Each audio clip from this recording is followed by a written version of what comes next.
Bridge City Radio.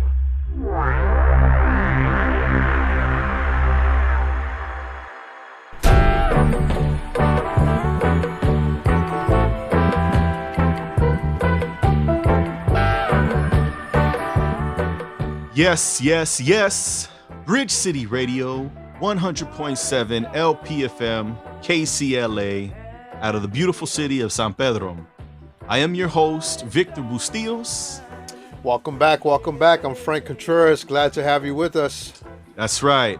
And we are back here with a special edition of Bridge City Radio, what we like to call Bridge City Radio Worldwide, where we get to interview our guests from across the world through the wonderful technology of internet.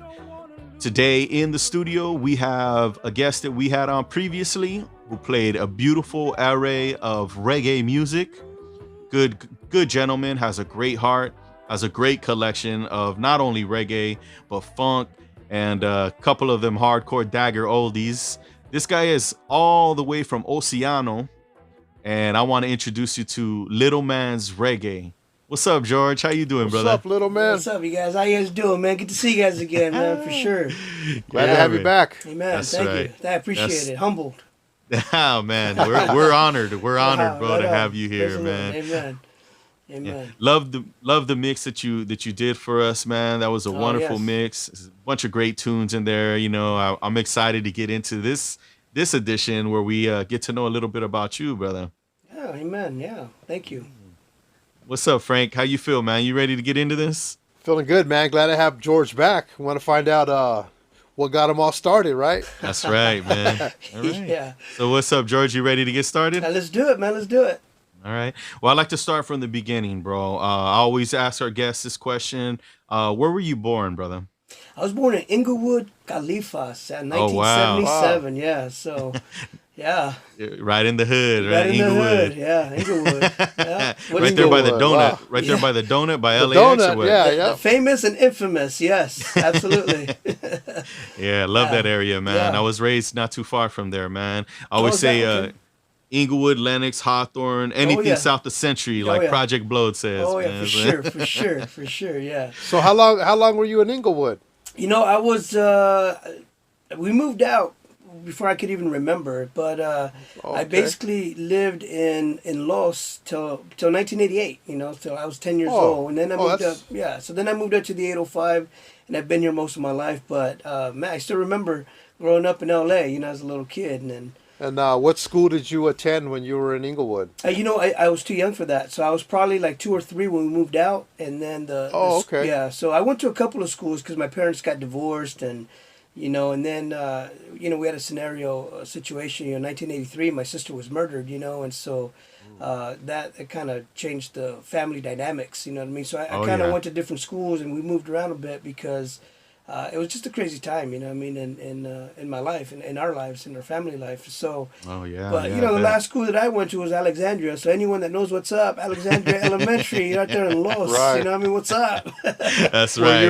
Were your parents involved with any kind of gang activity or anything to do with the Chicano culture at that time? Oh, definitely Chicano. I mean, we're very proud Mexicano. I mean, my dad's from Durango, Mexico, so he's a very proud Mexicano, you know. And me, of course, I'm a Chicano. But, you know, my dad, he grew up fast, you know. He was selling drogas at a very young age to make money, you know, and you know, living in Durango, you know, my grandma, his mom, kicked him out of the house, basically made him make a choice, you know, either you're going to get rid of this or you're going to move out. And my dad's like, well, I'm moving out, and he moved out, you know. And so at the age of 13, he crossed the border and started, you know, living in Los, and you know, he was still involved with I would say more like organized crime, I guess you could say, because he would make fun of me because I got involved with, you know, gangs and you know, being a travieso on the streets. But my dad, you know, he was more into transporting kilos, and you know, he has stories like that. Big stuff. He's walking around in a suit, you know what I mean, with diamonds, and you know, back in the 70s and 80s, you know what I mean. Right. So he was high rolling, you know, and you know, so I mean, I was trying to be that, you know what I mean, but you know, trying to be like, you know, some kind of a cholo, some kind of a hardcore gangster, you know what I mean, back in the day. Well, that's what we were raised in. That's the environment we were raised in. So we have nothing Yeah. else to we have nothing else to emulate, bro. Yeah, exactly. We Yeah. emulate what our mother and our father put Yeah, out to exactly. us. Right. Thank God And for hip hop, man. Hip hop saved my life. I don't know Oh, about amen. you, Oh, yeah. bro, but Yeah. And are your parents still with us? Yeah. My mom lives in Florida. She's over there by Miami, Florida. My dad's still here around in 805, so he's in a town called Santa Maria. You probably maybe Oh know yeah, San- yeah, yeah. yeah. So I've that's been where my there dad plenty lives. times. Oh, okay, Yeah. cool. We used to do. I was involved with Spanish Fly, Chicano rap. I was actually the producer, Oh. writer, rapper. So we used to go to Santa Maria and then do Okay. concerts, St. Louis Obispo, Monterey. That's right. This was in yeah. 1994, 95, 96. Okay, there you Wow. go. Yeah, well, 94, So 90, 95 that is, town, man, that town was real. Yeah, that town loved us, man. Santa Oh, for Maria. sure. They loved us, Strong. man. A guy Yeah. actually drove down here one time, picked us up, and took us all the way up there. Got us a hotel, paid Wow. for our expenses the whole Yeah. weekend, and it was Wow. awesome. The last time, I don't even know what happened to those guys. Wow. Well, So you hopefully, know if what? you guys Hopefully are they're still watching, around. look me up. Oh yeah, I always mess with Frank, man, because he's a legend, bro. Whether he's willing to accept it or not. I mean, he was one of the first up there with Frost and Yeah. whoever else did the Chicano rap back in the days. Absolutely. But Especially in the 90s, man. We did a concert with Lighter Shade of Brown up there. Oh, see, there you go. Yeah, you're okay. I And, remember all it was this. I remember this. It was a car show in Santa Maria. It was a Yeah. car show. Lighter Yep. Shade of Brown. Yep. Easy E was supposed to be there, but Easy E didn't show up. Well. Then we did another concert with Lakeside Yeah. and Wow. SOS band up there. Oh yeah. wow. And Ventura, we did another one in Ventura. Yep. So All I loved it 805, up there. I remember going to Santa Barbara in the Yep. summer. Santa Barbara in August has this big old block party, man, and even McDonald's has a DJ in front of it. And so we would go up there, and it was popping, bro. Yeah, It was yeah, popping up there. Yeah. I don't know if it's still like that, but it was Yeah. popping up there. I don't know, man, but I do know that in the 90s it was crazy around here, so that's for sure. They really appreciate music out there, They and do. and that's why we're glad to actually have found you online and Oh, yeah, amen. and seeing your love of music's amazing, man, and that's why we want to find out, Yeah. like how it all started for you. How old Well, were your I mean- parents when you were born, George? How old were your parents? Oh man, they're in their 20s, man. They're young. Yeah, they're early 20s, and that was a forbidden type of love. You know what I mean? My mom and my dad fell in love when they weren't supposed to. You know what I'm saying? Because my dad Yeah. was a travieso, and my mom she kind of grew up in a kind of a religious home, and Hispanic religion, it's strict, man. So it was very strict. My grandma, my mom's mom was strict, and so one thing led to another. My dad's a Mac daddy. I got to give it to him. You know what I mean? So he got my mom, and my mom bit. And they fell in love. And so bunch of kids, That's right. man, basically. And then me, I was born. Yeah, you so- know what I'm saying? You got brothers and sisters? Yeah, I do. I got my sister, my only sister. Like I said, in 1983, she was murdered. So she was killed. Okay. And so, so I have halves and step. What would be called halves and Okay. step. But you know how it is, man. They're my brothers and my sisters. So they will forever Yeah. be my Oh, yeah. my brothers. So yeah, I got a brother and a sister in Florida, and then I got another brother up in Washington. 2 brothers here in the 805, and then my sister in the 805 as well, living in Santa Maria. That's right, man. That's right, man. So, what kind of music was played in your house, George, when you were from your mother and your father? What kind of music did your mom like? What kind of music did your dad like? Yeah, when well, you were a growing kid? Yeah, when I was a kid, my mom and my dad were divorced, right? So, with my mom, it was all Spanish music, cumbia, a lot of love songs, a lot of anything Spanish, man. That's what we listened to, so a lot of salsa and that kind of thing. And so, me as a little kid, probably my first album I ever had. I don't know if you guys remember this or not, but this will show if how deep into the Mexican music you listen to. But I used to listen to this band called Parchis. You guys ever heard of that band, Parchis? No, man. No, It's I a- don't. The only one I know is Menudo. Okay, so check it out. I grew up with Menudo too, Sorry. but Parchis is like Menudo for little kids. You know what I mean? But Oh, wow. the only difference with Parchis is there was a girl in it, and I had a crush on Oh. that little girl. You know what I'm saying? But anyways. yeah. But that was when I grew up, and I remember on my birthday, I got that record, that LP, and we didn't have a Wow. record player because we're kind of poor, you know what I mean? But I at least I had Yeah. the record, But yeah, so Yeah, basically yeah. anything Spanish. You know, my mom was all into Spanish music, different types of you know, cumbia, salsa, ranchera, you know, Vicente Fernandez. You know what I mean? You know, just all kinds of different stuff. You know, Hugo Iglesias. I remember he was a big time in my Oh house. yeah, You know, Yeah. Jose yeah, Feliciano, and you know, Oh yeah. Los right, Bukis. You know, all of them. Oh You know, yeah, yeah. yeah. all of them back in the day. You know what I mean? So I grew up with So does that. that music? Do you still play that music or collect that music? I know a lot of people that we've interviewed mention that type of music, and I always wondered, does that music still play a part in your life today? A little bit. I mean, when I listen to it, it takes me back, you know. And so, Oh some yeah. memories are good, some memories are not so good. But you know what I mean. But Oh you know, yeah. it's sort of special. You know what I mean. I kind of like let my mom. That's like my mom's collection and my dad's collection, and it's almost like I just revere it. You know, I'm like, hey, you know what? That's your music and that's your collection, and so I'm gonna have my music in Right. my collection. I just kind of give them that, you know.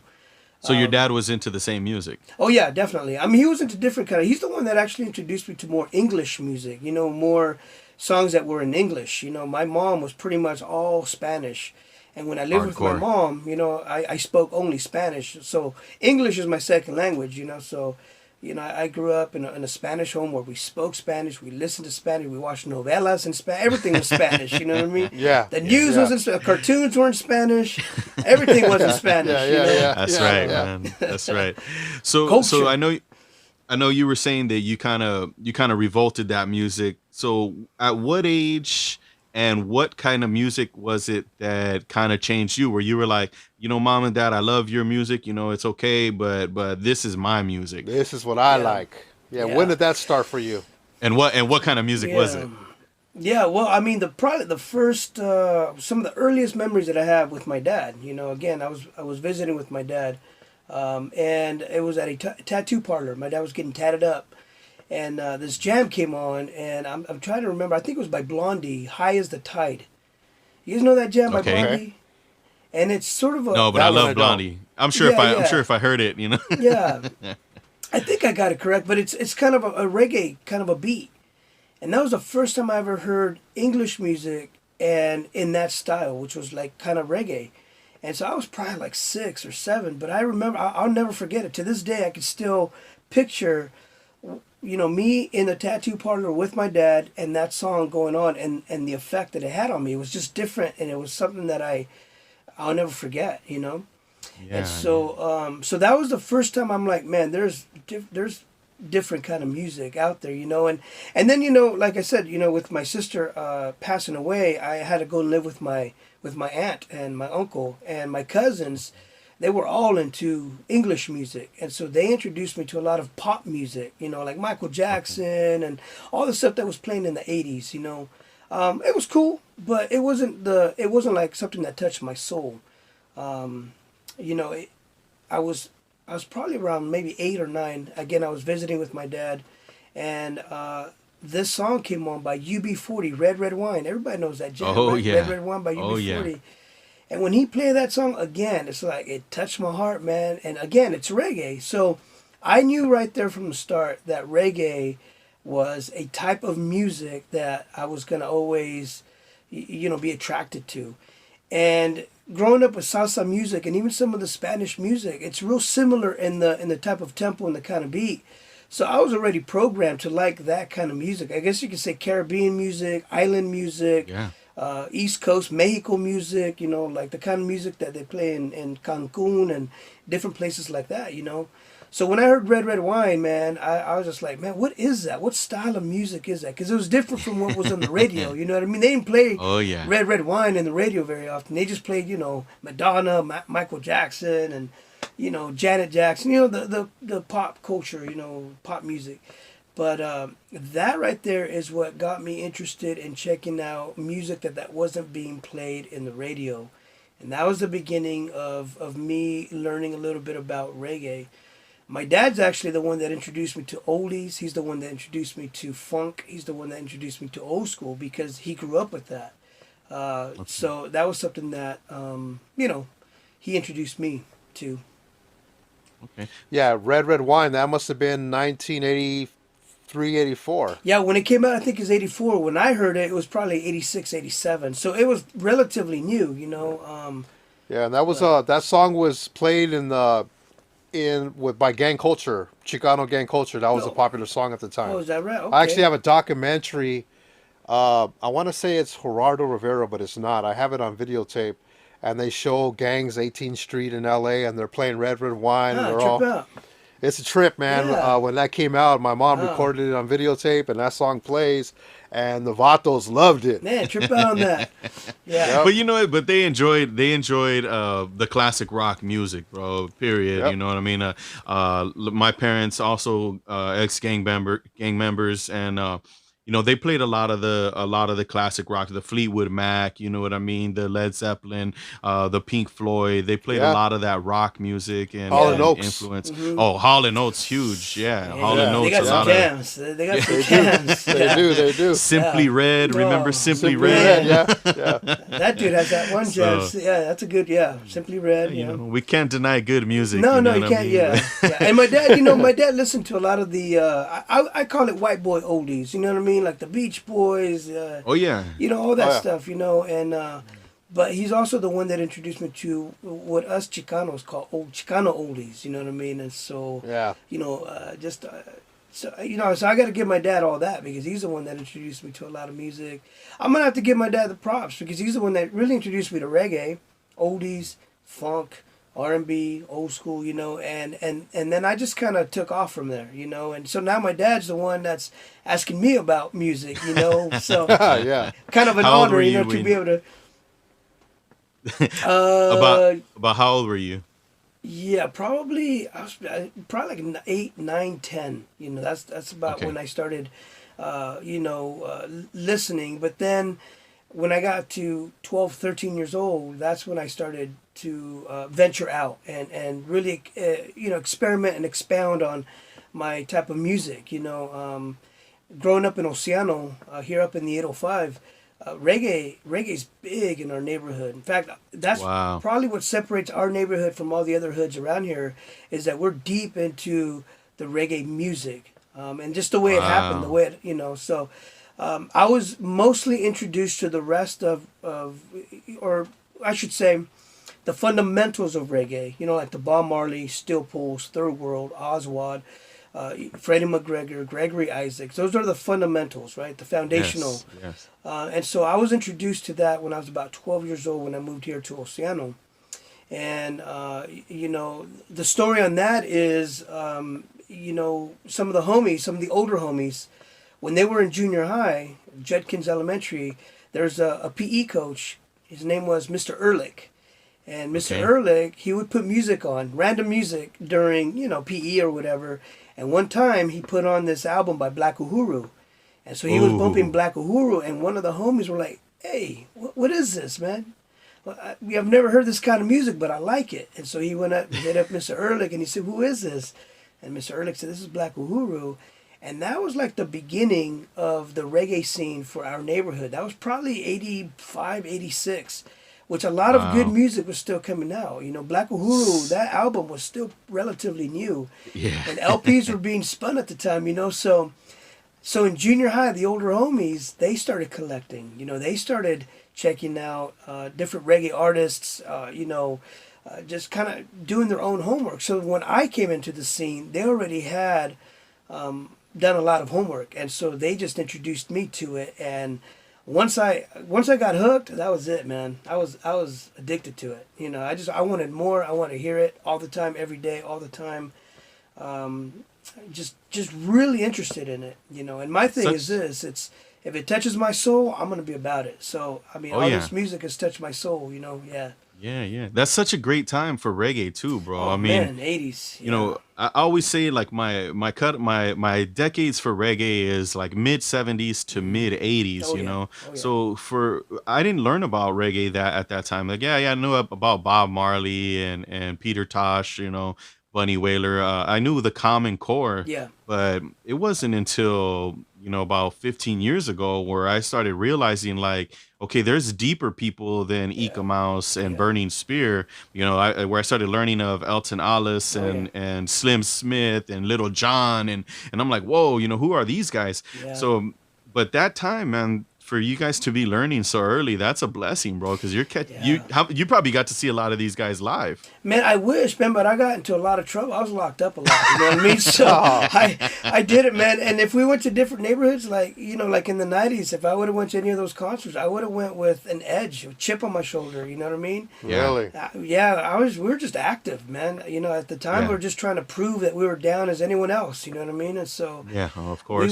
we were all about earning our stripes and making a name out of ourselves. And so we were just, unfortunately, we were too immature to understand, the bigger picture of appreciating music and appreciating Yeah. culture. And Yeah. now, I got a lot of friends in Santa Maria, a lot of friends in different neighborhoods, and I love them. I respect them and stuff. And each neighborhood has something to offer. But back then, I was just too young and dumb to realize, the benefit of being friends with people from that were different from my neighborhood.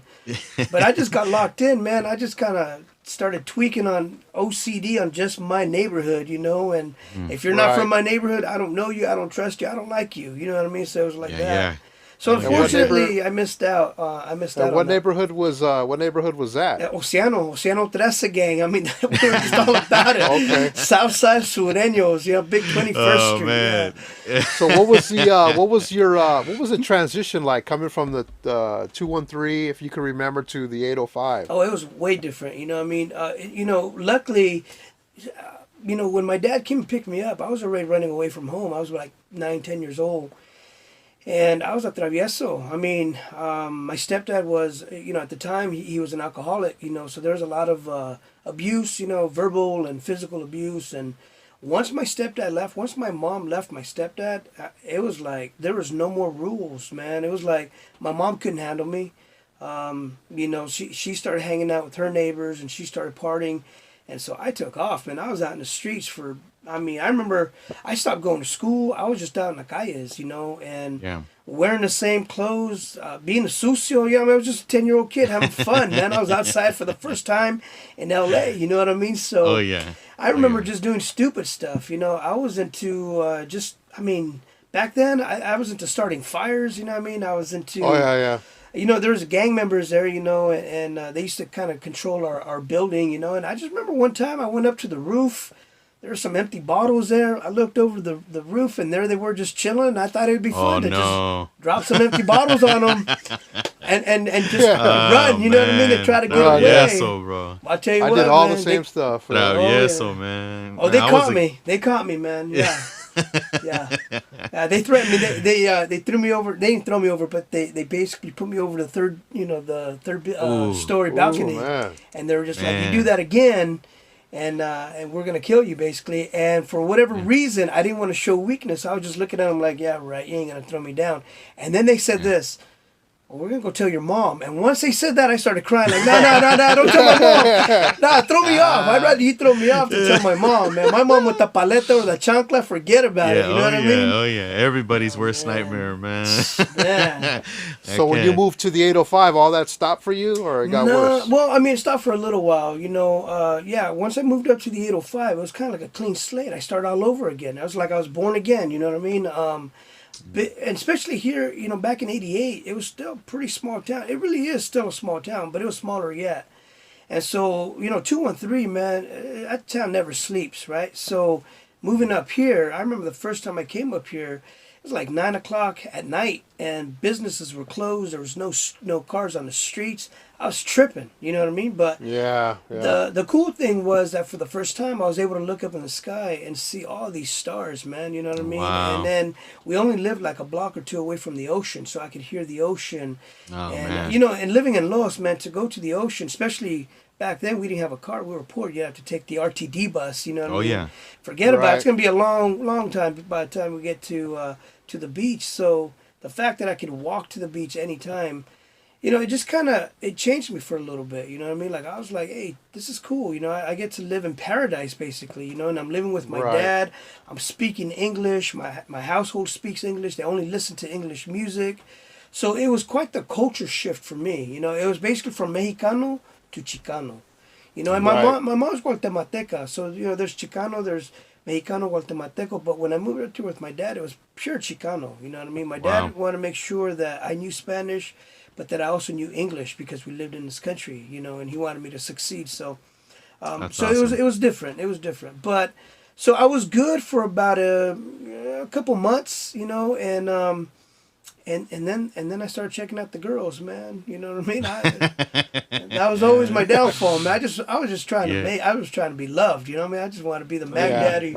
So whatever it took to Yeah. show off, you know, and being a good kid for whatever reason wasn't as attractive as being a travieso. All of a sudden, Oh, of course. Of Man. course, Oh, boy. man. so So I you were the mean- bad kid from LA or what? I mean, at first, you know what I mean, but nah, you know, up here in the 805, you know, it's you got some down dudes, you know what I mean. So up here, you know, down in LA, you know, there for a minute, you know, you got guys that are down to go blows, but there for a while it was all about shootings. Remember, it really it Yeah. was all about the Yeah. drive-bys. Up You're here, right. it wasn't really like that. Up here was still you still had you either had a shank or you had a fight. So, old school. so Old school. yeah, old school, definitely. So up here, you know, my first introduction to some of the homies before I got jumped in was having to fight, you know, and having to defend myself against them, you know. But they were all about let's go blows, you know. They were just down, and so Right. you know it. So being from LA, they were down to test me, you know, and be like, "Oh, you're from LA, so what? You know, who cares? You know what I mean? They're down Yeah. to get down." So Yeah. I was just like, oh, "All right, I guess I don't matter around here," you know what I mean? So Yeah, yeah. all that mattered was, are you down or not? You know, and that was it. So once I proved myself, then it was all good. But yeah, Thank God for reggae, man. Thank God for reggae Yeah. music. very man. much, man. Because I tell you what, that was my remedy there for a while. You know, it would cause me to relax. It would cause me to rethink my life. You know, if you listen to reggae music, they talk about real life stuff. You know, they talk about growing up Oh, yeah. poor. They talk about hardships. But they also talk a lot about Jaja, you know. They talk a lot about God, and they mention the Bible a lot, you know. And that's a big thing Oh, for yeah. me, you know. I'm big in faith, and I believe in Jah, you know. And Likewise. Amen. Likewise. So you know, so that part resonated with me. You know, it kind of made me think a little bit, like, you know, there is God, you know, and living in a place like this, it's hard for me personally, you know, to be able to say, nah, evolution or out of nowhere this just happened.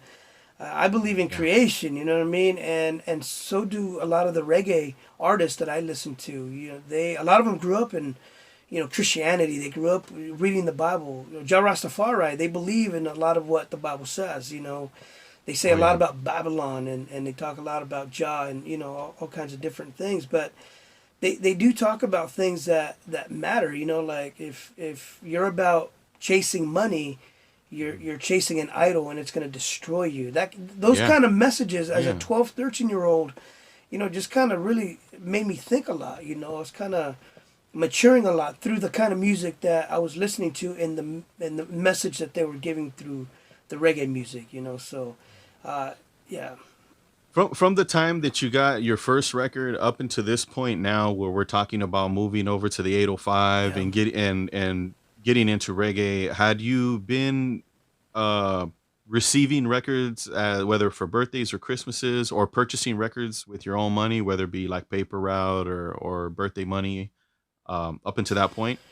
Yeah, no, actually, what happened there was, when I moved up with my dad, there was no record player. When I lived with my mom, we were too poor to have a record player. But you know, the only record that I got after I got that first one when I was a little kid was the Eagles. You guys remember the Oh, Eagles, yeah. Hotel California, Oh, yeah. that LP, yeah. Yeah.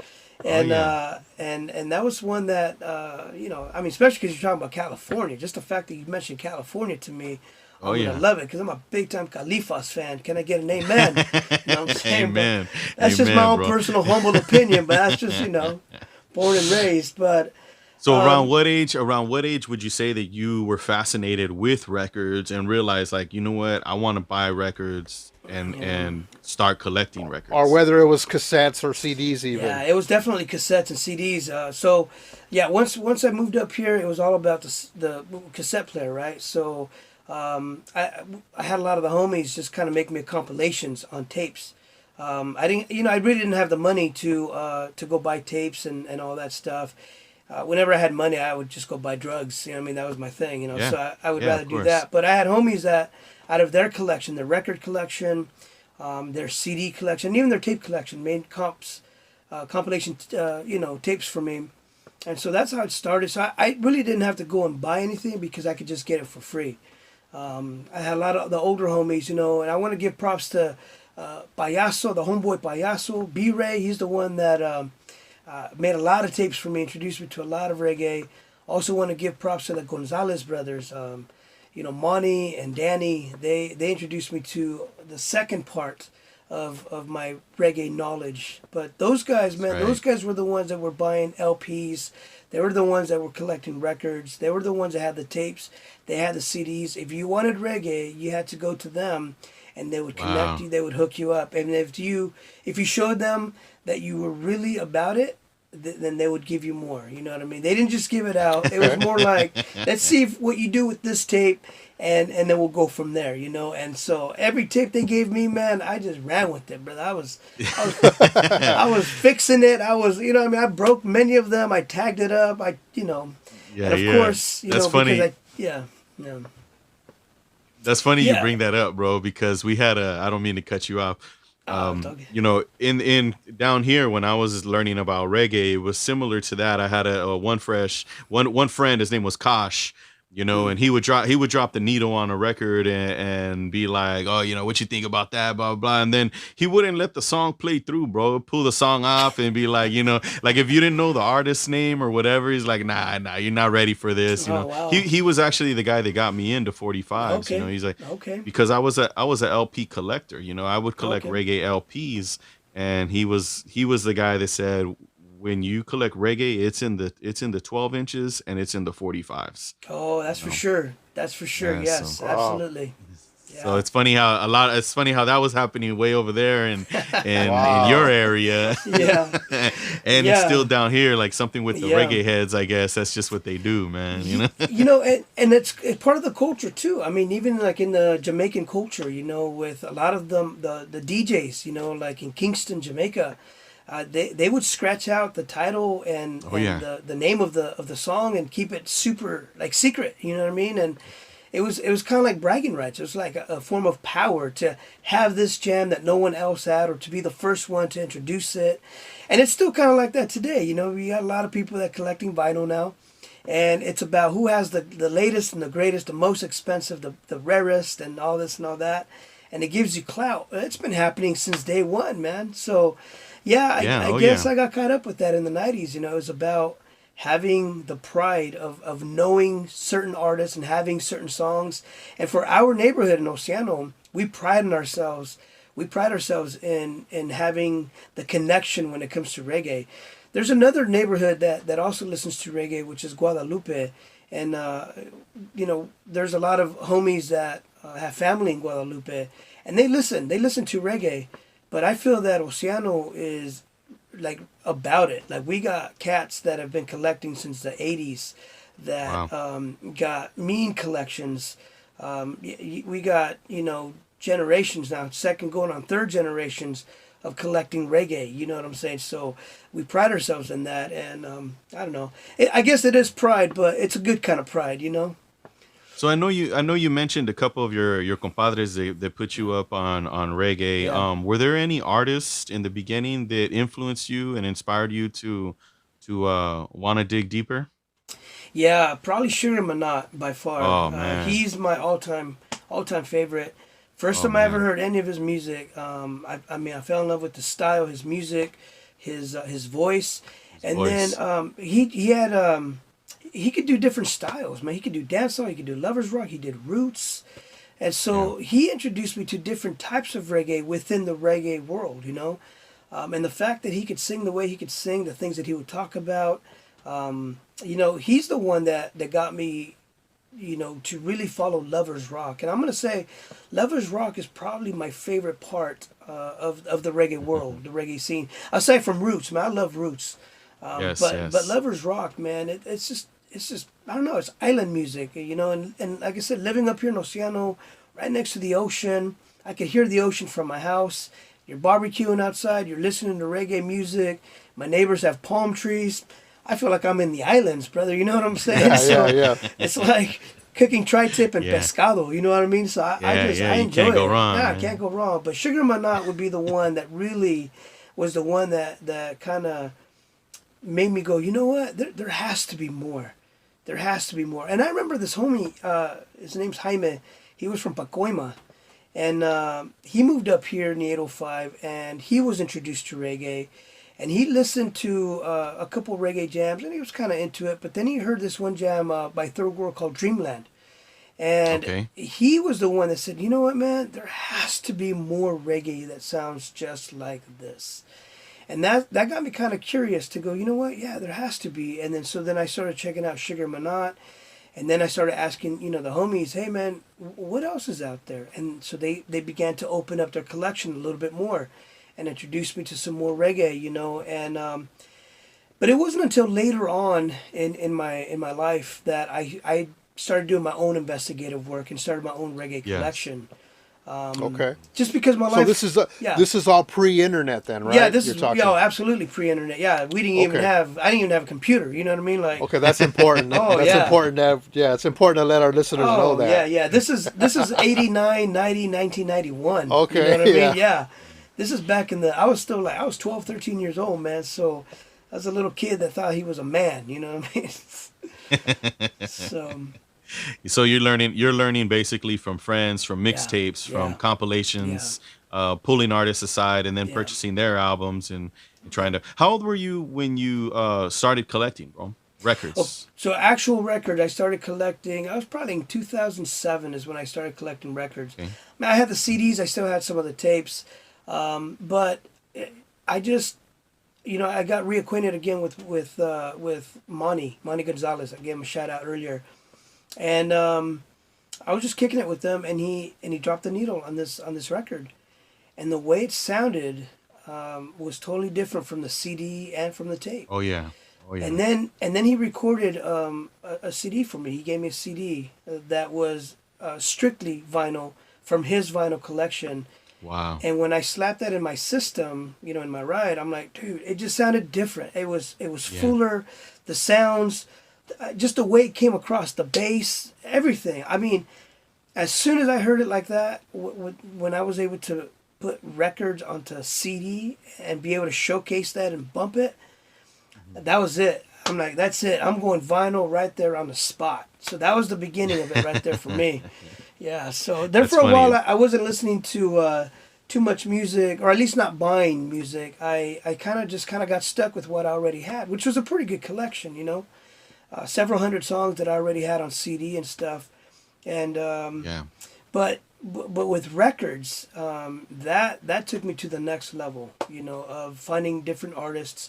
And like you said, with reggae, there's a lot of LPs, but man, there's a lot of, one hitter quitters basically. Oh, with yeah. The 12-inch and the 45 and even the 10-inch. Oh, yeah. There's a lot of music out there that even some of the famous artists like Sugar and, Linval Thompson, Anthony Johnson, and Ika Mouse, they only put it on either on a compilation or on a single 45, 12-inch you're or right. 10-inch, and you can only find it on that record. You won't find it on any other LPs that they put out. So that Yeah, made- you're absolutely right. yeah, so that made me go deeper. That made me go digging, and then by this time, this is a lot of my music too that I got prior to collecting LPs. This is now 1999, 2000. That's when Morpheus came out. Remember Morpheus and what was it? Napster. Yeah, yeah, yeah. So- Definitely. Oh yeah. So that Morpheus, was yeah. So Morpheus and Napster, digging through different files that introduced me Right. to some more reggae, and so again I had acquired quite a collection on CD. But when I was introduced to the vinyl, I was just like, well, I got to get all of these songs that I have on CD. I need to get them on vinyl.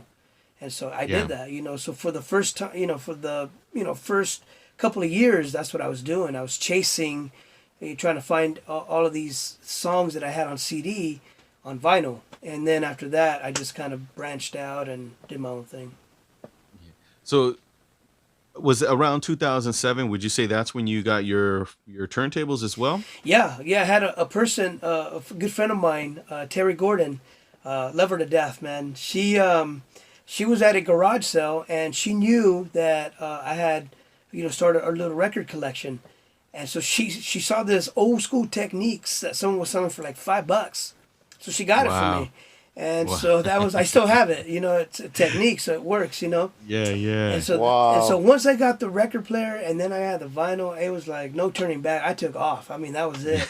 I had every reason to buy records to play them. Right. Because I actually, at first, like I purchased some of these records and I just stored them. I just took care of them, and I would only Yeah. play them. I would only play them whenever I would go and meet with my homie Monty. You know what I mean? And I'd play it on his record player. But once I got mine, forget about it. It was over. That was it. I took off, man. Because now I could do it anytime I wanted, and so I just went for it, man. Hardcore. That's Yeah. right.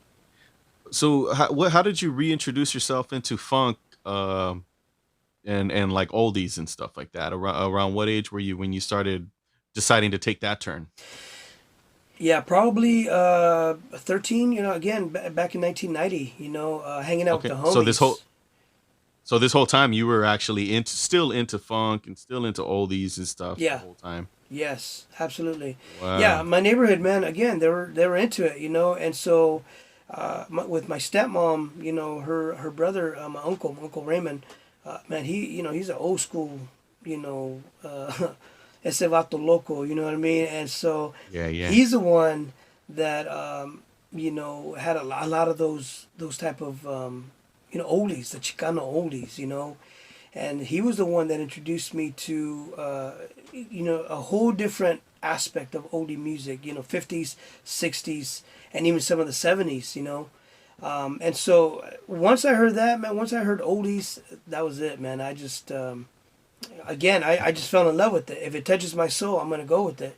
Same with old school. Yeah, yeah. A lot of my homies' moms, they were they were partying still, and the music that they would party to was the music that they grew up when they were teenagers in the 80s, which was all the old school and all the funk, so late 70s into the 80s, probably 85, 86, 87.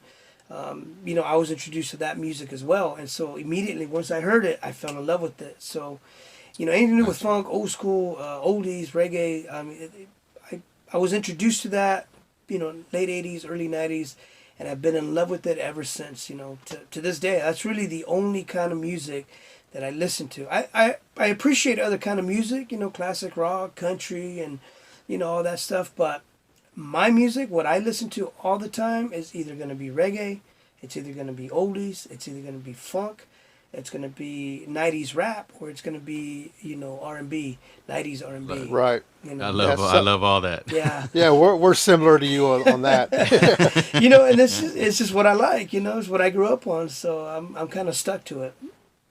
So when you started buying records, Yeah. you weren't just buying reggae then. You were buying everything. Yeah, first Once you got that turntable. Yeah, once I got actually, you know what? I concentrated a lot on the reggae. So for the first couple of years, it was strictly reggae. It was about maybe 2 years later where all of a sudden I'm like, you know what? What about funk? What about old school? I love that stuff too. And Yeah. and what about oldies? I like that music too. So basically, any music that I had on CD, any music that I grew up on, I went and I just went and got it on vinyl. I had to make sure that it was on record. Right. And even the music that I play now, it's from my reggae or from my vinyl collection. Unless because some reggae music only came out on tape or only came out on Yeah. CD, and there's no vinyl for it. So if it's that, then okay, I'll listen to it that way. But me, I'm a strictly vinyl kind of guy. If I don't have it, then I won't play it. If I have it, then I'll play it, and that's just sort of a rule that I put upon myself. It's not even a rule; it's just the way I function. Yeah, you know? yeah. It's If I natural. can't- Yeah. if I can't back it up on vinyl, then I don't got it. Yeah, I guess I because hear you anyone on can that. get it on YouTube. Yeah. Right. So speaking on that, is there so was there ever a time when you actually would play or DJ at events or venues or anything like that? Yeah, I actually try to do something like that.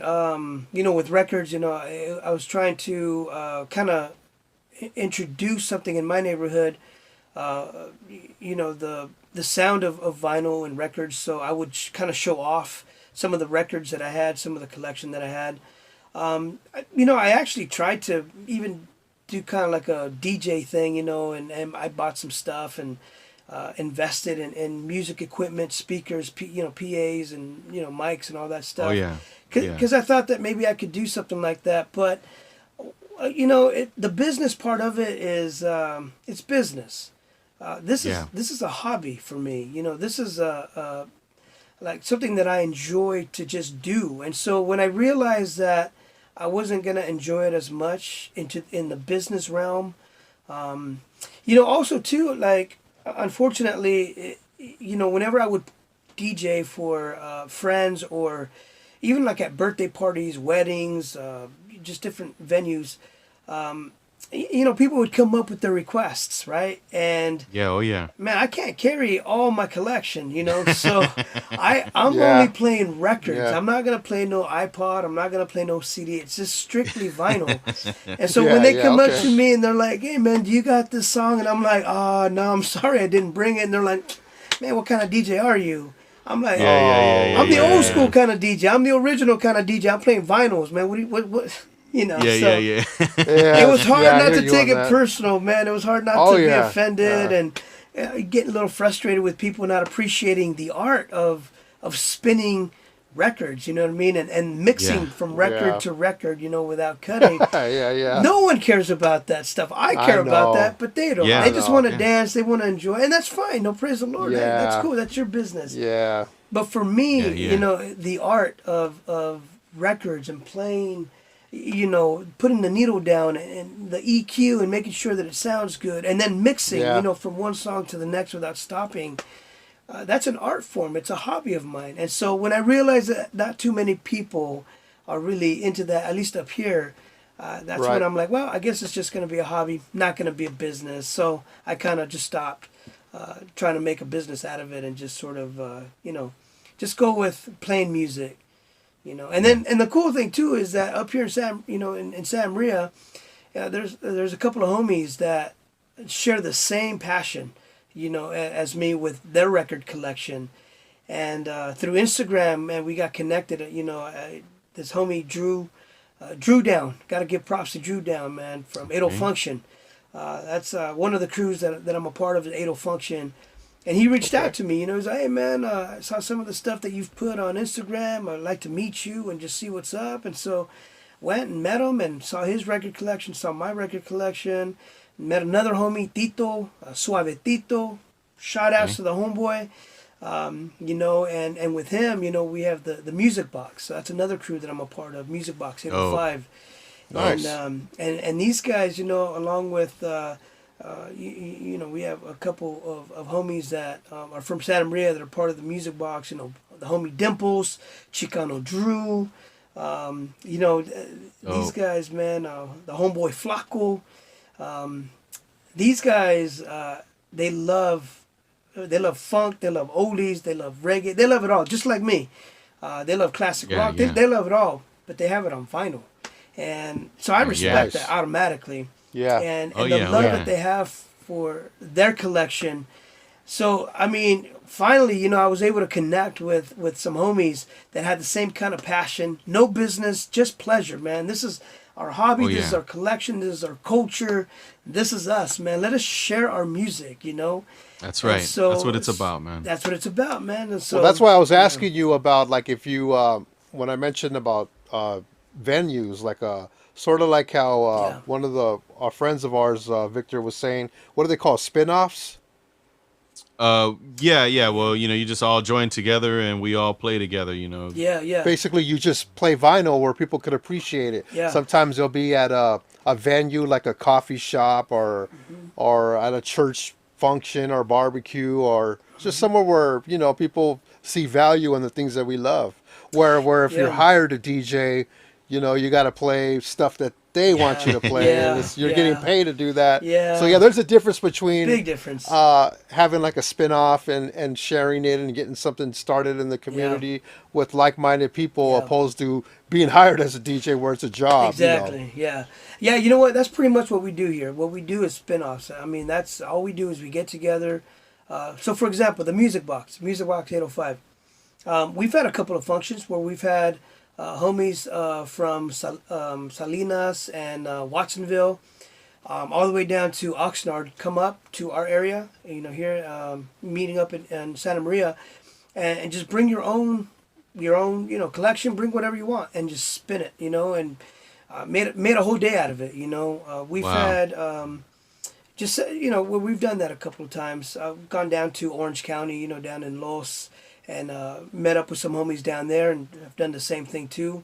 But what we do is every third Monday of the month, we get together on. I'm trying to remember. Mixlr. Through Mixlr. Okay, yes. Yeah. Yes. And so it's called Funk Mondays. And so every Monday, we a different crew has a spin-off, and we play funk music mostly. And so my crew, the Music Box 805, we play every third Monday of the month. And so nice. We'll play mostly funk, but at the same time, we'll bring some reggae in, we'll bring some oldies in. Nice. Just to kind of change it up a little bit, because we know that our audience and nuestra gente loves that kind of music as well. Not just funk, but oldies, reggae. And I think reggae is getting more and more popular amongst la raza. I mean, a lot of Chicanos are listening to reggae, and they're able to resonate with it. They're able to relate to it. And they like it, especially with that deep bass, man, and you're bumping. Man, some of that reggae is gangbanging music, you know what I mean? Man. Bro.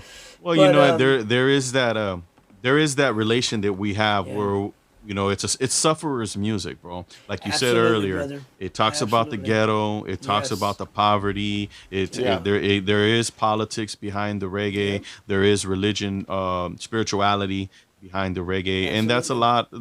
Man, when we really sit down, and I've said this before, when we really sit down with one another and we spend the time to talk and get to know each other, man, we're no different from each other, man. Right. We might have some differences, but we're all the same. We all go through the same things, and but you know what? I love what you said earlier, bro. You had mentioned something about if I don't have it, I don't play it. Yeah.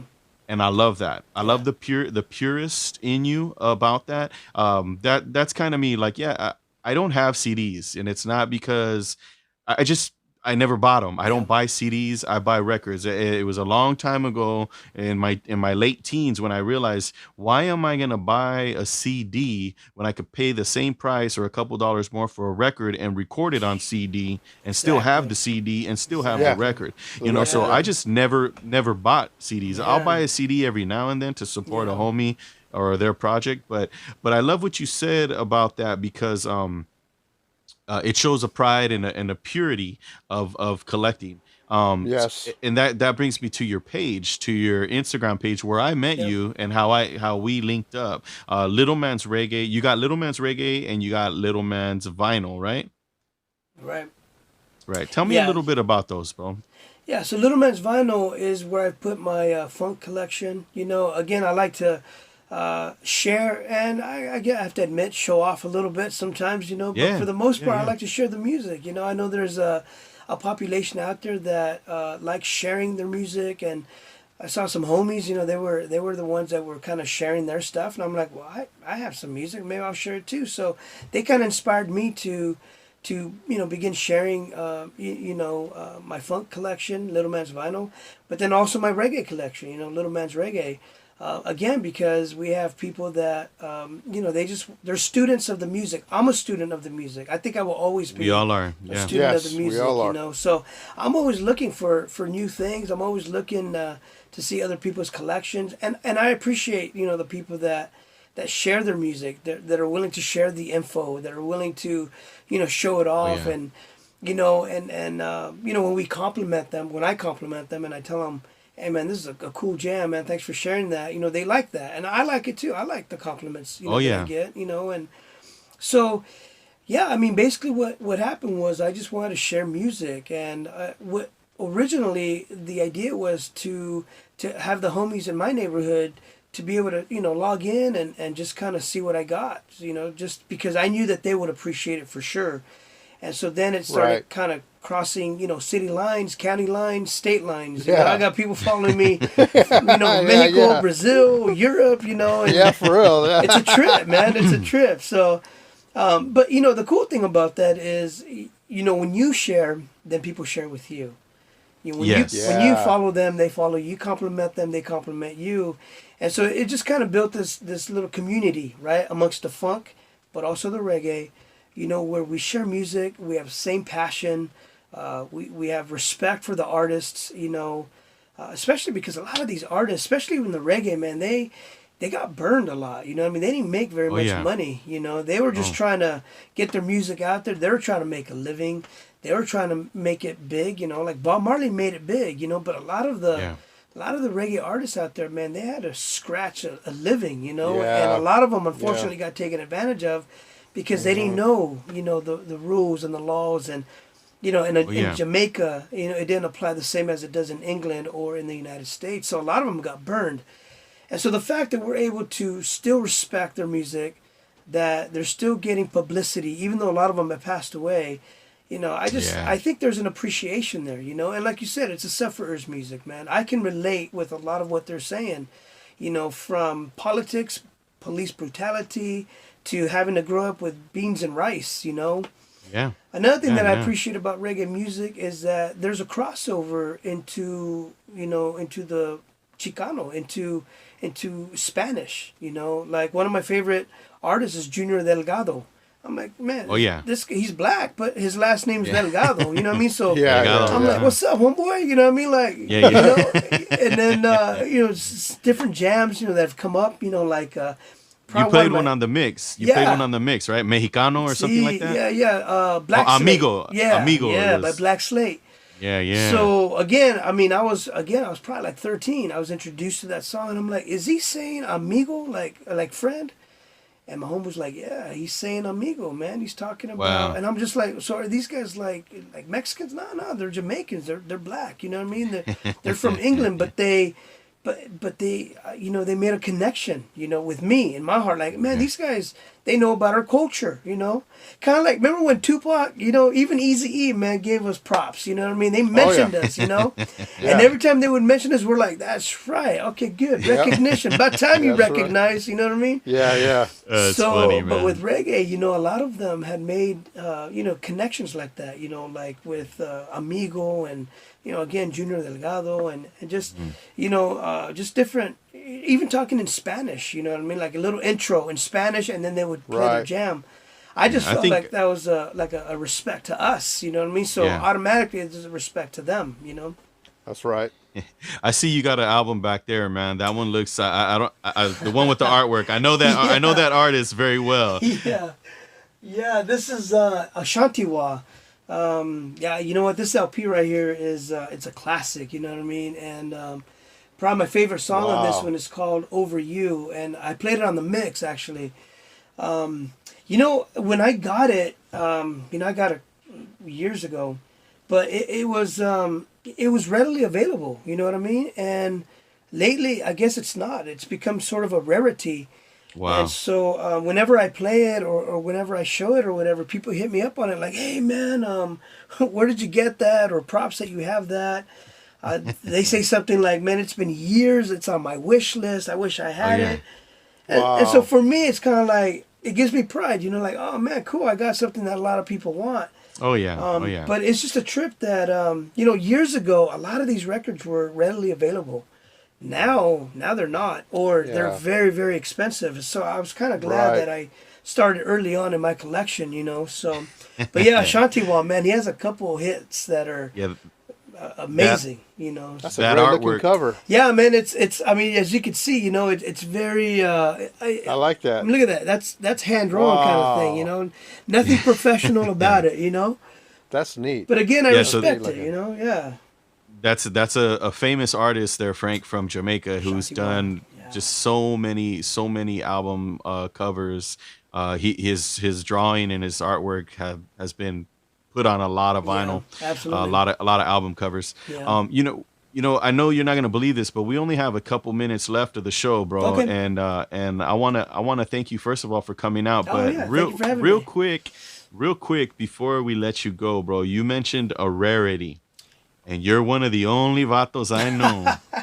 You're one of the only Yeah. dudes I know that has this, and I know you have it there, Yeah. bro.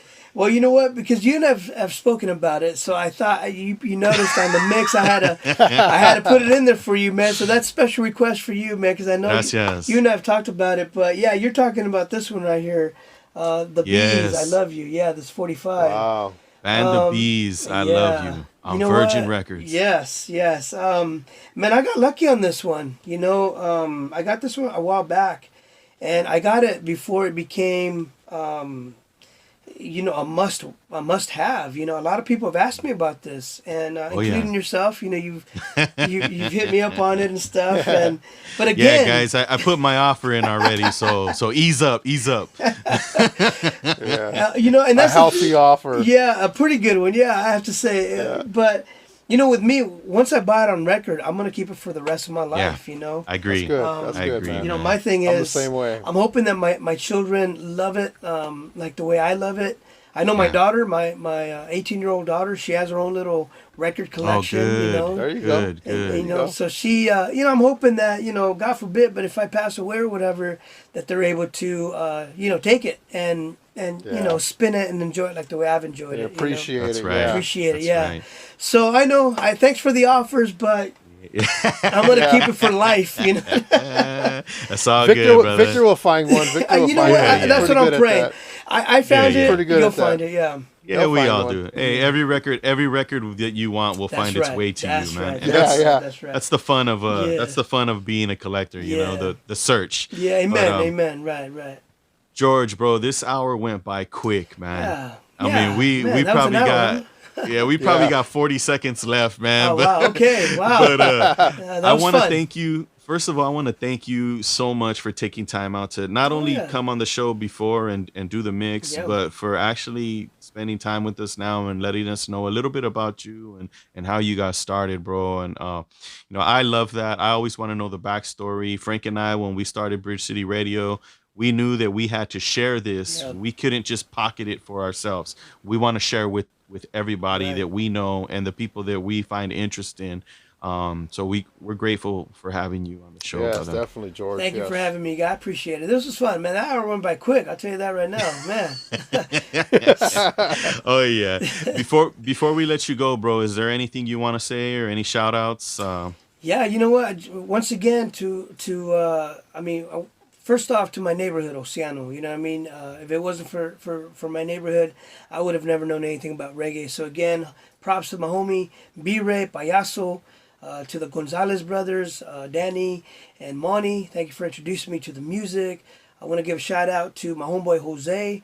Jose Padilla, he's probably my biggest fan. I mean, he loves the music as much as I do. And That's right. he's about it, man. So also I want to give a shout out to 80 Function, Drew Down, and then to the Music Box 805, homeboy Flaco, my homeboy Chicano Drew, Tito Suavetito, and then Dimples. And so I can go on and on, man. So I got a lot of love for a lot of people because I got a lot of love That's for right, me, man. man. So if I, That's good, man. That's number good. love and number love for you guys too. Thank you so much for having me. I appreciate it. Yeah. Likewise. Real quick Yes. before we let you go, again, what are your Instagram handles so we can have people reach out to you? No problem. Yeah, Lil'mans Vinyl, Lilmans Vinyl. That's for my funk. And then Lil'mans Reggae. Again, Lilmans Reggae. That's for my reggae. If you're interested in any of that. If you have any questions about any of the records I have, or you have a special request or anything like that, hit me up. If I could do it, I would definitely put it on.